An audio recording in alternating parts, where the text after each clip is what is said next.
I am here with NWA's Dave Lagana.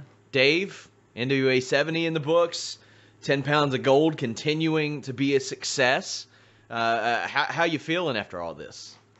Well, it's kind of interesting because I think Saturday was like the first, even though I still traveled Saturday, it was like the first full day off I've had since like July 23rd. We've been running pretty hard since I went to Waterloo, Iowa for literally the place the NWA was founded. I went and shot a video there, and I think I've been doing something pretty heavy on All In and the NWA 70 shows since. So, there was no rest for the weary. Once we settled up the show, I went on the road for 14 of 18 days to start grabbing content that hasn't even started to roll out. But there's a lot of really interesting stuff going on with the NWA, and also Lightning One as its own entity. Well, I mean, you all are able. It seems like there are often times when you have a pretty clear vision of what you're going to do. Because I know there are some times when you've gotten content well ahead of how things unfold on TV, like with the case with Jazz. And man, that's one that I don't think a lot of people saw coming. When you look at the NWA World Women's title, you look it up on Wikipedia, you're like, oh, Jazz is the champion. I can tell you that I knew she was probably going to remain champion as soon as I heard her voice and how much it meant to her and how real she was. I was like, oh, she's a good one. You filmed with her earlier this year to prepare for this NWA 70 match. At what point during this situation did you know, oh yeah, she's the one? Well, I've known Jazz all the way back to 2002. Obviously, I was a fan of her in ECW. She's just different, and at a time when she debuted, there weren't a lot of women like her, and I think you could argue there are now, but her story is so rich, and I haven't even really gotten a chance to touch it beyond that first video. Yeah, we shot that first video WrestleMania weekend, and the ever-changing plans of the NWA. I get messages all the time. Well, what's coming next? Well, do you want to look at my email? I can put it in a tweet, and that way there's no surprises. But if you'd like, I can. But there's a lot of stuff happens and doesn't happen, and we're close on some things. And even back at WrestleMania, we had hoped we were going to do the match with Cody, but nothing was set in stone literally till 2 days before the press conference that we were even doing the match. If you go back and watch a lot of episodes of 10 Pounds of Gold, I put a lot of Easter eggs in. Things that could happen are on the way to happening, may not happen. There's a lot there that I think in 10 years people go back and go, wow, they really were saying a lot of stuff that ended up becoming true. Jazz was a particularly interesting one to me because I had talked to you and I said, is Jazz even still really wrestling? And you're like, nope, not really. And apparently that doesn't matter based on her performance at NWA 70. Everything she did in the ring, she made it. You could tell that she was going to construct that to be like, nobody will know that I've not been in the ring, and that's the case. She works like 2 to 4 times a month. She's obviously working more now, but she really took it as a challenge. And when he had all the carnies from the previous regime of the NWA, I mean, Jazz was the only person I trusted, and Tim Storm, to hold on to the belts. Everybody else either wanted a payday, wanted me to put a show on so they could be paid to lose the title, which was my favorite. I trust her, and her and her husband Rodney have been good friends over the years, and I mean they have a legit story, and we'll tell anybody who has a legit story and trust us to tell it. She got in such amazing shape for that show. She's in her 40s. She doesn't hide it, and she wants to go. And she calls me once a week, telling me what she has, and I tell her, go do it, and give her the ground rules for promoters. And I want her to have this run.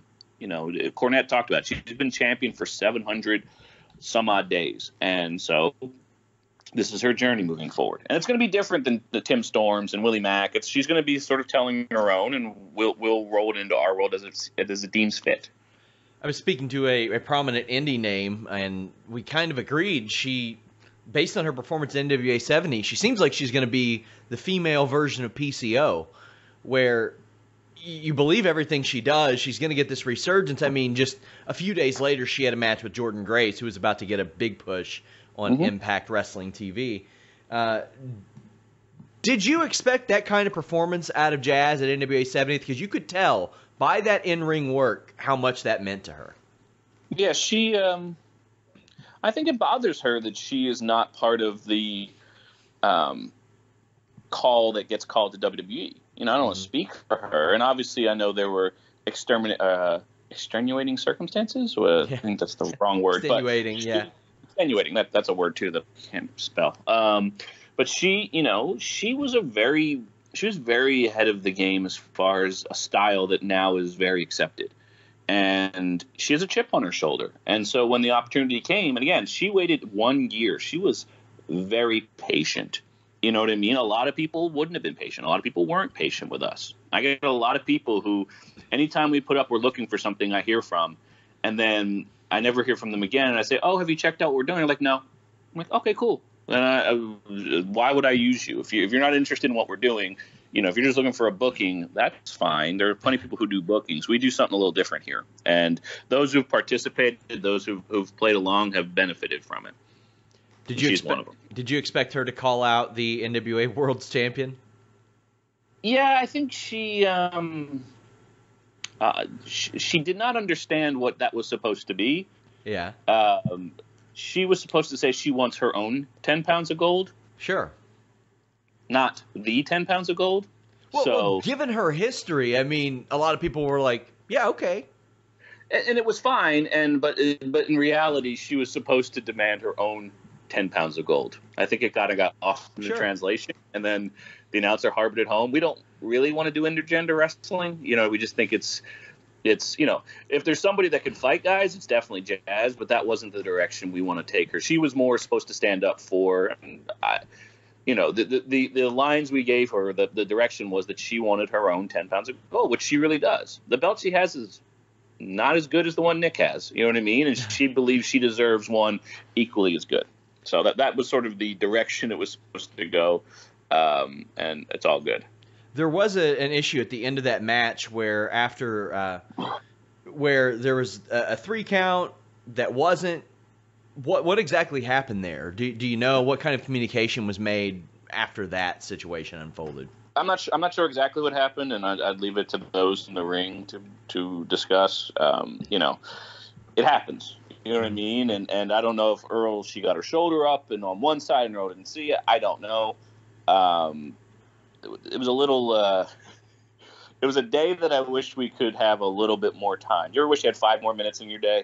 I wish we would have had 25 more minutes in my day to handle a few more things. And as Billy posted in his thing, you know, there's a lot of stuff we learned from it, and a lot of stuff won't happen again. And you know, we're very happy with that show. I mean, for over 1,500 fans to come out to an NWA show when a year ago, I don't think 1,500 people knew the NWA was still around. Yeah. And you know, for us to do a very successful pay-per-view, which, you know, we had very high success as far as people who enjoyed it. You know, the people that were disappointed with our production we only, I think, ended up doing 3 refunds. You know what I mean? People who asked for refunds because we were able to get a final version with the audio fixed within 3 days. You know, we were just so happy that these people supported us. And as much as Cody and Nick sort of pulled the wagon, you know, those people were NWA fans, and it was not a tradition. Like, it was a little bit different a crowd of All In. It was a different crowd than Ring of Honor that was there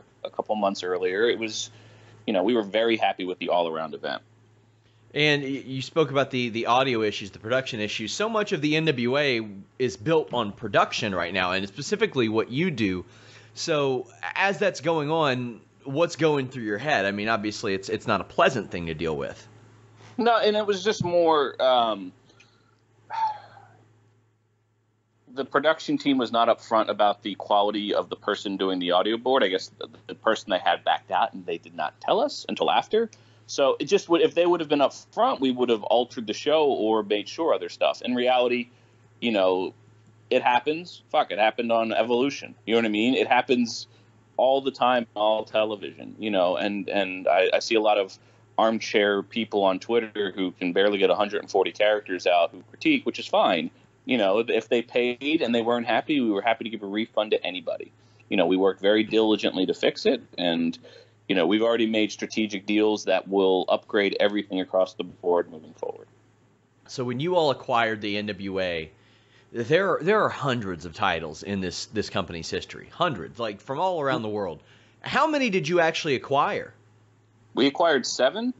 I think we're 6. It was the tag, the national, the North American, junior heavyweight title, world title, and the women's. I don't know how many that is, but and we looked at, and then there were, I mean, you and I could sit here and start naming titles, and I always joke about the Italian Missouri middleweight champion, which I thought was real. Somebody guys like, I've got this middleweight guy who's Italian from Missouri, and I'm like, what?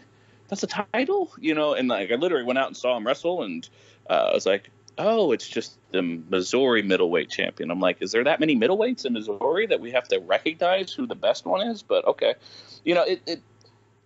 I have I love things that matter. That's why there's only one Stanley Cup. They have the other awards that go to the best this and that, but you want the Stanley Cup. You don't, if you want to be the guy. And I feel like now, everybody gets a title. I mean, when somebody posted a picture. I mean, how many titles WWE has? It's like legitimately 20 something. Yeah, right? there are about 24 champions in WWE right now. It's like a participation trophy. Yeah, everyone gets one, and it's fine.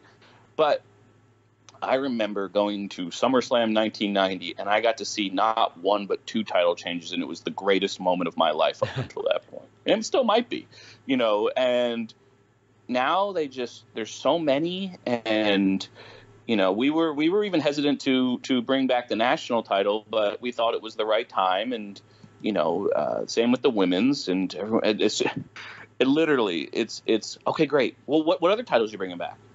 It's like, can you enjoy what you have? Like, and I really ask people, tell me in a 5-minute video why you want more titles. Explain to me, lay it out in a very succinct 5-minute video why you care so much for the Italian Missouri junior heavyweight title.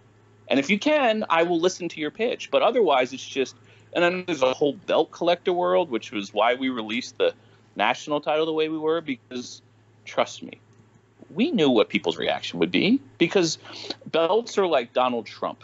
Everyone's got an opinion on all of them. Mm-hmm. You know what I mean? And I don't have an opinion either way on Mr. Trump, but I know people will have opinions. And how dare people make fun of that little seahorse on that belt? That seahorse has worked really hard to be on a title belt. So then when you talk about, and the history of the championships is kind of an important part of building these titles. Yeah. Another aspect that you all have to do, like all these tag titles that have existed, like Florida, Georgia, Chicago, the Central States, LA, like, is there a specific lineage that you all want to bother from? I mean, there are Austra-Asian tag team championships. That's a thing that really existed back in the day. And gosh, it's funny. The Missouri Mauler and Steve Rackman were champions. Like, Rick Martel held that title. Like, where Andre the Giant held those titles. Like, where do you draw the line with, like, lineage and what you'll refer to and what you won't refer to? Do you straight up basically say, hey, if it's on Wikipedia under this lineage, we'll refer to that? I know that when people post the picture of Kurt Angle holding up that NWA title, you're quick to say, he didn't win that. Yeah. That follows the true lineage of the title. Yeah, we don't ignore what has happened. Our job is to make what happens moving forward important. And I have no problem. What was the name of that title you just talked about? The Austra-Asian Tag Team Championships. I'd love to make a video about that someday. Does that mean I'm bringing back say it again? Austra-Asian. Yeah. There's also an Austra-Asian heavyweight title. Oh, so it's like Australia and it's sort of like that part. Okay, Hey, Waldo Von Erich, Skandor Akbar.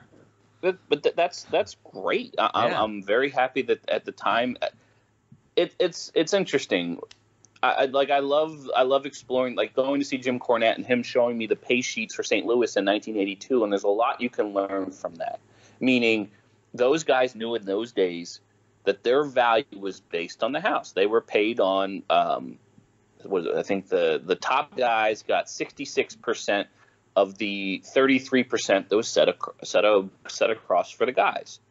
And we're looking into that model because now it's why when we did NWA 70, we announced one match for the first month the tickets were on sale, and we sold a lion's share of the tickets with just one match, which meant the main event saw the lion's share of the pay, because that was how it was done.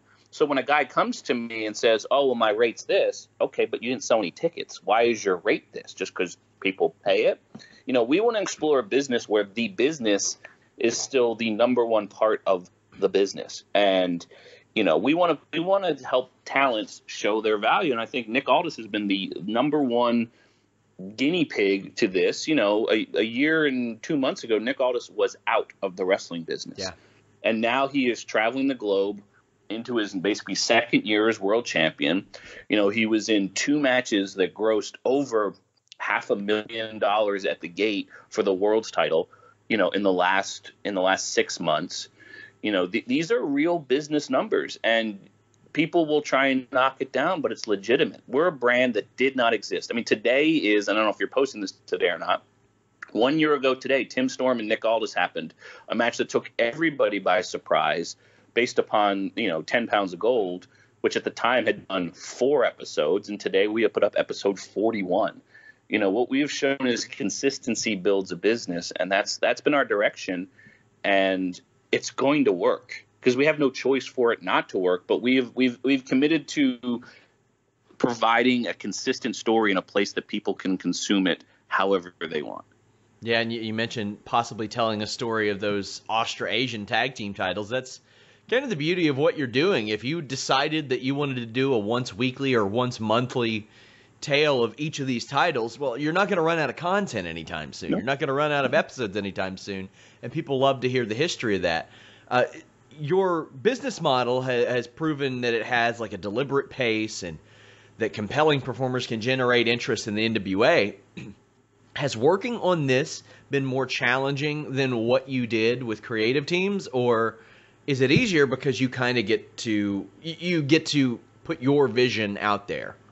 It's both. You know, we have a very tight team here. It's 3 or 4 people that on a daily basis communicate on stuff. But ultimately, at the end of the day, at 4 o'clock in the morning, it's me and my laptop who are arguing over rendering and trying to find the best, you know, like there was a different ending to the 10 pounds that you just watched, you know, and somebody said, well, what if I think this is heading in this direction in the wrong way? Why don't you try this? So we'll try it. You know what I mean? Like the no ego, no, it must be my way stuff doesn't work, because you have to understand you have an audience that will think things. So we all look at it from the audience's point of view. So for us, it's been that type of direction of a group.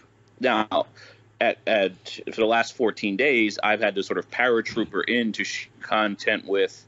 I went and shot with Dory Funk. Some of those pictures you saw were from Dory Funk's private collection. I never would have had the ability to get that if I didn't have a relationship with Dory and Marty. You know, the photos of there's a great photo in there. I don't think people really even realize it, and we'll dive deeper into it. It's Dory, Giant Baba, Antonio Inoki, and one other gentleman who's slipping my mind, from when Dory was champion in 1971 from Japan. Wow. Like, there's a picture of all the living NWA world champions, I think, from a St. Louis In Your House pay-per-view back in 97, I think. Yeah, it would have been 97. Yeah, so like these are photos, and so where I don't own footage, this history lives on, and I think that's what we enjoy. Like, I think the Cornette piece showed that memorabilia and photos have a lot of value in this environment. And, you know, if you can execute quickly, like there are wrestling documentaries I've known that have been shooting for the last year and have no idea when they're going to come out. And to me, speed is everything in this, and I even hate that it took this long to get this 10 pounds out, but because I was on the road for 14 of 18 days, you know, it just, I didn't want to rush them. You know what I mean? So, like, I'm upset that it took 2 weeks to get these out. In a best case scenario, I have an editor that literally that video comes out the day after the event, and we'll scale that, but you know, that there comes a cost with it. And so we're really happy at the pace we're moving. You know, there's about to be a lot more content, especially some non-NWA content that I think shows what Lightning One is able to do, not only just for ourselves, but for other entities out there. And again, in 1 year, the NWA has worked with literally almost every top promotion except the WWE, and we've talked with them. It's for two guys that walked out of Impact 2 years ago. It's not a bad little thing that we've pulled off. You speak about walking out of Impact. There were some people that left Impact that you had worked. Well, virtually everybody you worked with there has left, but you had the Hardys, EC3, Mike Bennett, Rockstar Spud, who's now Drake Maverick. I had heard from a little birdie that there was a meeting planned with EC3 last year. Don't know if that happened, but how did any of these departures from Impact and signings with WWE affect anything that you all were doing? Was there anybody that you were looking at and saying maybe that could be the guy, maybe that could be the guy, or was it always Magnus versus Storm? No, we explore everything from the purchase of. We've, again, not to get into the nitty-gritty of who was discussed for what, we've explored every name you've talked about. We explored at different areas prior to their once they were on the open market and prior to them.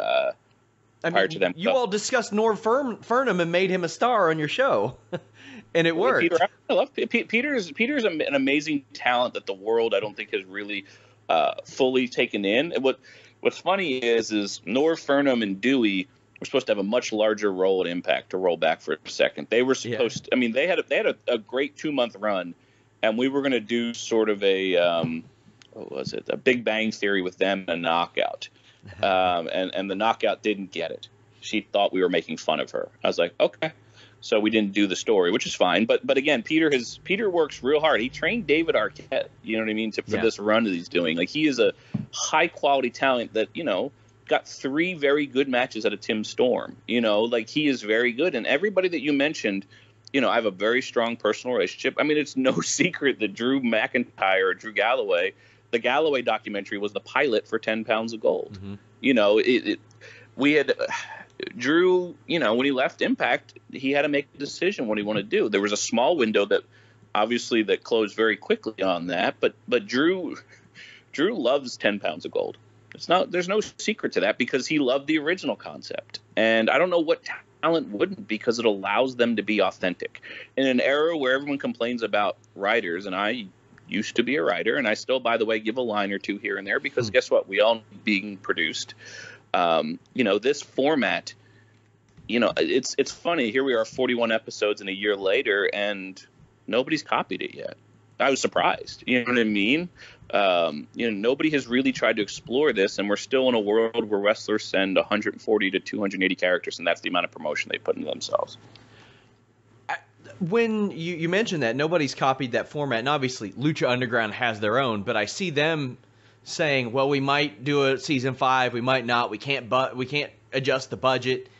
And I'm thinking, okay, the viewers are going down. You are sitting on a wealth of unaired matches, because they film 2 or 3 dark matches every single time they go out, but they still insist on an expensive method. Does that surprise you, considering how well you have seen that this works? And I mean, I would assume that at the gate and on pay-per-view, you all have already outsold a Lucha Underground just a year and a half in, because they don't do either of those things. Nick mentioned it, and it's not sort of a secret. The gross for that event was 6 figures. Mm-hmm. And in a building that only held 1,500 people, we sold every floor seat at $70. I think it was like 350, maybe 400 floor seats at $70. That did not include a meet and greet. Meet and greets were separate. What it showed us was that the work that we had put in for the first year, where we did not ask for $1 except for people to buy all in, and we only put T-shirts on sale in June, that the content we had given everybody, that they became loyal, and we did not betray their loyalty. Right now, it seems like everything's behind a paywall. I mean, I always say wrestling fans are the most taxed fan in any sport, to pay for content. And yes, we've spent some money this year. We've spent less, though, than a top WWE talent's travel budget for the month. Wow. So if you really think about, and this is private flights, this ain't just, whatever. But like I spoke to one person who knows very intimately the travel details of a very, very top talent, and they spent more in 1 month than we spent all year producing content, which is fine. It's different economics. trust me, I drove 13 hours to save us $1,200 in the last 2 weeks because it was the right thing for the company. And that's what you have to do, because I have to guard our budget to get the most out of every dollar. And it works. And it really does. And, there is not any wasted motion in what we do. And, and I think the numbers have sort of shown it, where, the average views on episodes now, average between 20 and 30,000 views, when 6 months ago it was 11 to 15,000. There's an audience there that enjoys this format. And at what level, it's hard to gauge, but we're also not spending. Like, I love Lucha Underground. I thought, obviously, the first 2 seasons were visually awesome, but I don't know how you replicate that and move faster with it. It's not scalable. When I used to ask, like, how long does it take to shoot a pre-tape? Like, a one segment, like 3-minute interview sometimes would take 3 or 4 hours. And I'd ask, well, what kind of lighting, camera guys? I'm like, I started to do the math, and I go, I love it, but is that scalable? Like, can that money be used more efficiently? And that's really just up to the person who's writing the check. And I have a very patient boss who writes the checks, who everybody thinks is a money mark. And trust me, if you knew my budget and how we operate, you would think the opposite. I mean, I thought it when I heard he bought the NWA. Who could have imagined, besides you two, what that was going to become? That was, like, people just looked at that and they wrote it off. And I did too. Admittedly, I thought, man, the NWA? Why? Well, now I see why. Creatively, do you know of any long-term plans that Billy had for Impact before he parted ways there? We each had our own sort of vision of things. I think the issue was from about like September 1st until November 1st, it was pure chaos. Like, creative was sort of put on a secondary thing as we tried to really kind of get a hold of the business end. And my demise at that company was I took Billy to meet somebody that if we ended up with the company was going to help with a large scale, if not funding, of the company moving forward. Mm-hmm. And I was told, well, why didn't you bring this to Dixie? And I said, why would I? Why would I bring it to her? She's never once listened to the things that I've offered, that offered me anything in return for the things that I've offered. She made her bed. So, the last 2 months, really, I mean, yes, we had some ideas on what to do with the Hardys. Yes, I had ideas for Allie and Rosemary, but, anybody that sits down and writes 6 to 9 months in advance, it's just not realistic. Now, you have thoughts. Like, for example, a year ago, the Cody thing wasn't on our radar. You know what I mean? I can't say that we had a 9-month plan. The only plan we had was to stick as close to the brand as possible and to build Nick Aldis and Tim Storm. Like, the fact that we've not done a rematch of Nick Aldis and Tim Storm in a year and it's still sitting there shows long-term planning. Because if it was Monday Night Raw, we would have run that out in segment 3 because, oh God, we need a segment here. That's where we can be patient in our creative. And they often operate like, well, got to get this rematch out of the way, or else that's all that people will talk about. I think if you leave it there subconsciously, it resonates an awful lot more. Well, you like, legitimately, no idea if there will ever be a Cody Nick Aldis 3. Sure. No idea. It's there. I think those two put on such an effort at the NWA 70 show that I think there are 3 more. I really do. I think there's the potential, and they both have said this. This is a great rivalry. And as Cody said, there are politics that are in the way of future. And that is a very true and real story. And that's what we like about this, because you can't fake it. Trust me, there are things that I wish I could put in 10 pounds of gold. And maybe in the future we will. Because as this genre expands, the more authentic we are, the better. I think I still pinned my thing. The closer you are to reality, the better the fiction becomes. And it's our competitive difference, because I know WWE won't do it. They won't. It's just it's not in their DNA. So and that's where we can be nimble as a 2-man a dinghy or rowboat in a ocean full of ocean liners. You all also announced the Crockett Cup. Is there any more light you all can shed on that? I know it's coming in 2019, but You all have tag titles that are out there. You all did have a tag team in particular in Crimson and Jax Dane, in which you kind of established on NWA 70. Mm-hmm. Is there any light that you can shed on this tournament? No. And you know, we wanted to walk out with, I think, like 4 headlines out of the show, and the Crockett Cup was one of them. And boy, did we get a lot of hate when we announced Josephus and the spiritual advisor and Hollywood from Glow were going to be in the tag match. But we knew that we were going to announce the Crockett Cup at the end of it, and it was, you know, the idea was to have somebody denigrate the tag team division like Josephus, and you know, to have one of the guys that won the first Crockett Cup announce, you know, that we're bringing it back. Like, to me, was important. And our goal, like, and here's the funny thing.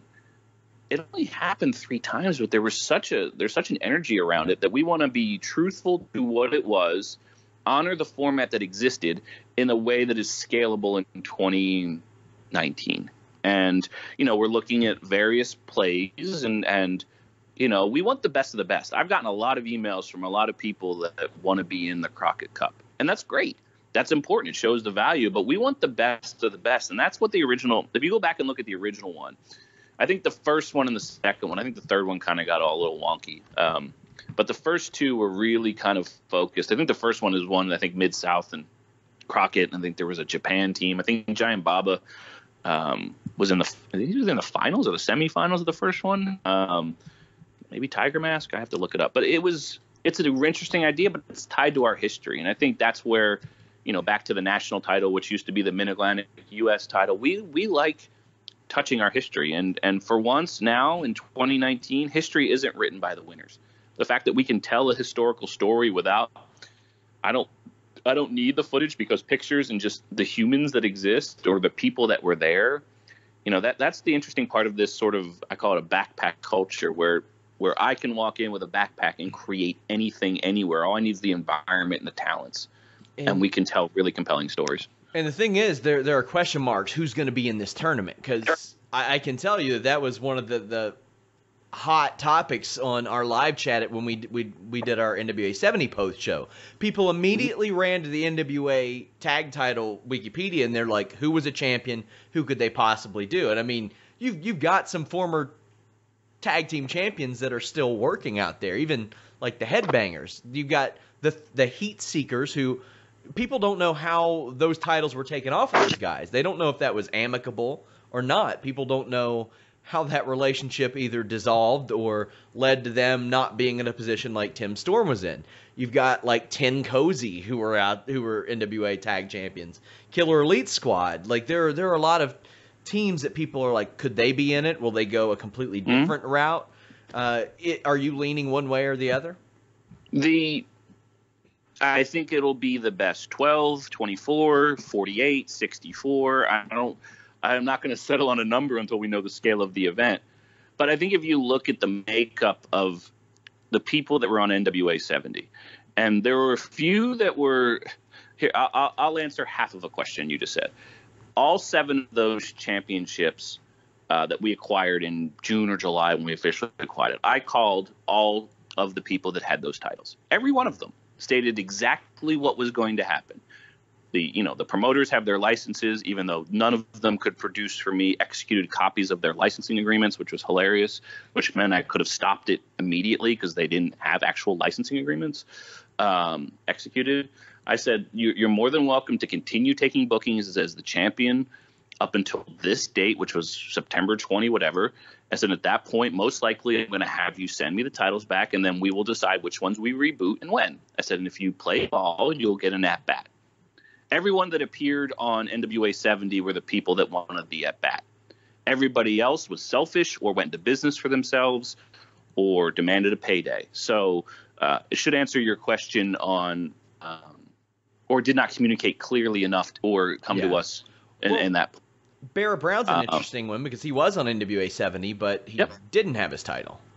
Yeah, and because at the time we don't want to a 4th title would have been too much. Sure. You know what I mean? Like even now with Jazz, you know, at least it sets the vision of where I can go moving forward because I have a men's single, I have a secondary title, and a women's title. Yes, I'd like to do tag teams, but I think if all of our tag team focus is going into the Crockett Cup, I think it allows that focus to go in the right direction, as opposed to 2 more guys out there with belts that at this point aren't going to matter as much. Also, a hell of a way to preface that division when you do get to it. And in reality, I would love, our vision is every major promotion sends a team. Why not? Why not? And that's the point that we're making is, why not? Why can't you? Why can't WWE send a team? Why can't Impact send a team? Why? Because right now, WWE has a 99% market share. I think that's exactly it. Maybe it's 95. And love for it to be on the WWE network. Great. Would love it to be on TBS. I'd love it to be anywhere. We want to build out an attraction and see the best that is possible, because I think fans really want to see it. I really do. I think they would love to know for one night. I think that was the success of All In. I think that was the success of NWA 70. When you look at that, it was probably a very eclectic card. And I know the star marks, were like, well, I can't really put my finger on what this show is. It's not, who's it catering to? And it's catering to our audience. The fact that thousands of people attended live or on pay-per-view an event of a company that didn't have a track record a year ago, to me, was really important to sort of where this is going. And all we're doing is growing every day. So by the time we run the Crockett Cup, I hope to in the first quarter of the year be able to announce if it's going to be spring, summer, fall, winter. We just want to find the right strategic time and the right strategic partner to run the show with. And honestly, we'd be happy if, for example, if Triple H called us tomorrow, and I do throw my hands up, and they wanted to hold a Crockett Cup at an NXT takeover, we would be open to discussing it. We're open. Like when Billy said we're open for business, we are. It's when people want to take advantage is when we're closed for business for some people. And that has happened very much with a lot of people who start making deals with our IP, our titles, without us even being involved, which is hilarious. And then we find out and they're like, oh, well, I thought you'd be okay with it. Cool. Well, talk to us about it. So it's really interesting for a brand that's been around for about 25 years and kicked around, and everyone's had a turn at this girl, and now that she's all purdy again, they all want to get back in, which is fine, but we've put a lot of work in. Nick, Tim, me, Billy, everybody involved in this team have put a lot of hours in, and we're very much invested in it. So the talent that you all do work with, and even the prominent ones, are those under contracts? Or are they handshake deals, just kind of we'll take you for your word type of thing? We have a select amount of talents who are under sort of overall deals that protect us in that. And obviously I can't say who and where. Yeah. A lot of handshakes, a lot of trust, because we've been honest with people, which I know is a bold concept in the pro wrestling business, about what we want. And all we ask is for communication back. So, for example, for certain people, if they have an offer to go somewhere, just tell us. Most think they can carny and go, they just show up somewhere. And I'm like, we found out last minute. When did you find out? 5 days ago. So you couldn't send a text in 5 days? Okay. And that's fine. So again, there are people that are protected with our IP that allow us to have the right access when we need it. Well, Dave, I want to thank you so much for taking the time to talk to me. I always love talking to you about NWA because there's always so much to talk about. But maybe what is something from the NWA 70 event that went down that you think maybe people aren't talking about enough, whether it be backstage, in the ring, what happened on screen, any of that? No, I think we're really, it was one of those, again, whirlwind days that, I think if people really went and watched the Willie Mack Sam Shaw match, because I remember, I read some feedback when Sam won over in the first match and the fantasy bookers came out, it should have been Sky, it should have been this, it would have been a better quote unquote match with Willie and Sam Shaw. The match that Willie and Sam Shaw had for the national title was about as old school as it gets. And the reaction of that audience throughout the match for Willie when he walked out for the first match, and then the reaction of when Willie won, to me showed that we're kind of heading in a direction that you can be different and you don't have to chase stars or things that are much discussed. But it's hard to kind of put a quantified value. Noise to me is the greatest indicator of an event. The noise fans make. And, we were very happy by the noise levels that these fans made, because it showed that these people paid and they were happy to be there and they were engaged in the characters and stories that happened in front of them. And again, we don't have a TV show. We don't have we're not out there producing 52 weeks a year of standard 5-segment. Here are this many matches, here are this many interviews, here are this many pre-tapes. We're trying something completely different. And to see an event that went 3 hours that produced that emotion, not only online, but in the building, like that to me is what we walk away from. And I hope people walk away from. And guess what, Sean? People have been doubting us since when we walked out of Impact, since we bought the NWA, since we ran Tim Storm. And I remember every piece of feedback. I have an elephant's brain, which is fine, including I saw one reporter who came to NWA 70, and I was very clear with him about something he said. And I said, there's no heat. You're allowed to have your opinion. It's great. But you're standing here at our show that you bought tickets for, and I appreciate you buying tickets. And, I hope you continue to support us. There's no heat with any of it, because just like I have to build a business, you have to build a business. And otherwise, it's a hobby, and it's fine to have hobbies. It really is. It's just, where do you invest your time? And we hope everyone invests their time in us, feels fulfilled in the content they watch, and they enjoy where we go moving forward. And I think our numbers show it. And I'm not going to hold out, well, look at all these numbers we're doing, but it's the depth that our average video view of the 10 pounds that came out last week with the show. I think the video was 13 minutes. The average view time, everybody who hit play watched on average 7.5 minutes. It's a pretty good number. It's a pretty good percentage. Yeah, I mean, and if you understand YouTube, that is gold in YouTube, and it's why the Bucks are successful. They've created a show that people watch all of it. And when people create, and this is my free tip of the day, if you create content that is meant to get clicks but doesn't want you to stay, then you wonder why your numbers don't go up. You have to just make it worth your audience's time, and I think we have done that. And there's not 1 second of 10 pounds of gold, any of the 41 episodes, that isn't worth every moment of your time. And that's where we put all of our energy. Well, Dave, thank you so much. You guys can follow Dave at Lagana on Twitter. You can follow the National Wrestling Alliance at NWA, and of course subscribe to their YouTube channel. Unbelievable stuff there. Dave, thank you so much. Thanks, Sean.